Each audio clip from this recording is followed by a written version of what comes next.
Next questioner is a British lady called Agnes. I'm afraid I can't read the surname. Please.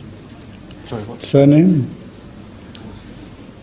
Agnes Thompson. Thank you. She asked a number of questions on the nature of spirit. The questions are, what does the spirit look like? What does God look like? And what happens to our spirits when we die? See, the word spirit is rather confusing. I should better use the word soul. And soul cannot be seen, nor can God be seen.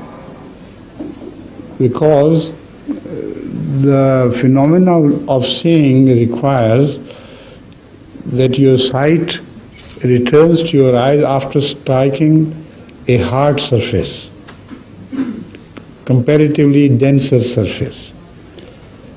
If it doesn't return, then you do not see anything. So God has no dense surface at all, nor has spirit, or soul as I call it. So you can never see soul or God with your naked eyes. But you can visualize both according to their attributes. Soul has certain attributes mentioned in the Quran and many other books, and also God has so many attributes. When you consider an attribute of God, with the spiritual eye you are seeing God. When you see that God is Rahman, is most beneficent, then you know what beneficence is. So with the same eye as from which you know what beneficence is, you know what God is. So this is how God's attributes tell what God is. And in the prayer, we are admonished by Rasulullah Sallallahu Alaihi Wasallam to concentrate on God's attributes. By those attributes will be introduced to God.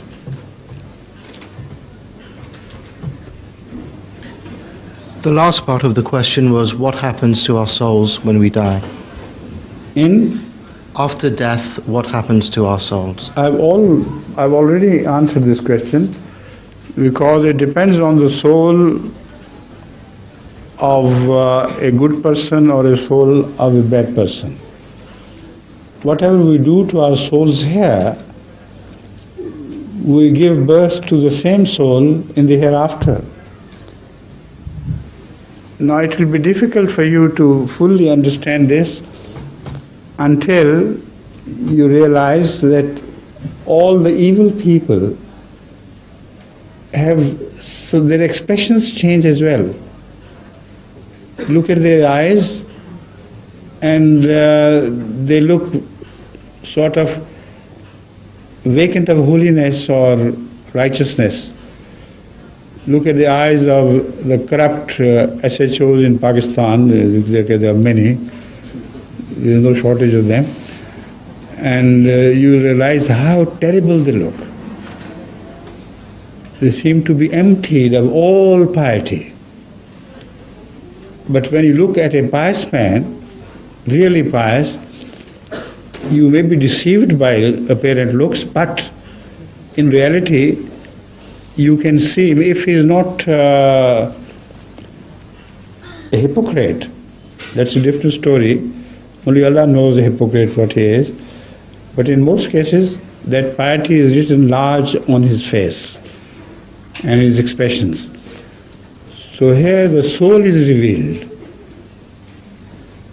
in attributes, not in physical terms. Thank you. And this soul will go to heaven, This soul will either go to heaven or to hell. Now, this question just reminds me of a Russian joke, with due pardon from our Russian friends if they are sitting here, or if they hear it afterwards. It is said that a KGB man was watching over the head of someone who was reading Hebrew lessons. And he was an old man. So after a while he said, "What are you doing? Why are you learning Hebrew at this age?" He said, "I have heard that the language in paradise would be Hebrew. So I'm preparing myself for that language, for that possibility of going to heaven." He said, "If you go to hell instead," he said, "I know Russian as well." Don't you worry.